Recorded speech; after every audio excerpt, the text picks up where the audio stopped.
जी नाज़रीन, अवांखे आगाह कयूं गडाब मां मेमण ॻोठ में जवा जा अॾा हलण ते DSP खे मुअतल कयो वियो आहे। SHO ऐं वॾो मुंशी गिरफ़्तार कयो वियो आहे। तव्हांखे ख़बर ॾिनी आहे मेमण ॻोठ में जवा जा अॾा हलण ते DSP खे बि मुअतल कयो वियो आहे। SSP मलीर इरफान बहादुर जो चवणु आहे त ॾोहारी माण्हुनि जी पुठिभराई कंदड़ अहलकारनि ऐं ऑफिसरनि खे बर्दाश्त न कयो वेंदो।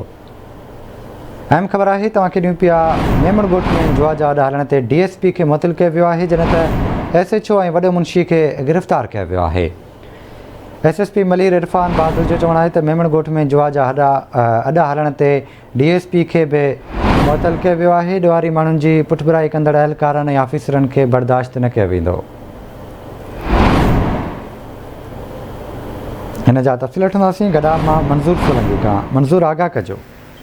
जी, मेमण ॻोठ थाणे जी हद में कल्ह जेको आहे जवा जे अॾनि ते SSU तरफ़ां जेको आहे कार्रवाई कई वई, जंहिंमें 104 जेको आहे उन्हनि अॾे ते जेके जवा खेॾंदड़ माण्हू हुया उन्हनि खे गिरफ़्तार कयो। जंहिं बाद मेमण ॻोठ थाणे ते उन्हनि ते FIR कटी वई, जंहिंखां पोइ SSP मलीर पारां जेको जांच जो हुकुम ॾिनो वियो हो, जंहिंमें SHO मेमण ॻोठ ऐं हेड मोरर मेमण ॻोठ, DSP जेको आहे मेमण ॻोठ आसिफ जेको कंवर आसिफ जेको आहे मुलविस निकिता आहिनि, जिन खे जेको आहे SHO ऐं हेड मोरर खे गिरफ़्तार कयो वियो आहे, जॾहिं त DSP खे मुअतल कयो वियो आहे। वधीक जेको आहे SSP मलीर जांच ऑफिसर खे हुकुम ॾिनो आहे त जेको आहे हिनखे तफ़्तीश में आणे उन जी जांच कई वञे, उन खां पोइ जेको आहे पूरी जेको आहे रिपोर्ट SSP हवाले कई वञे।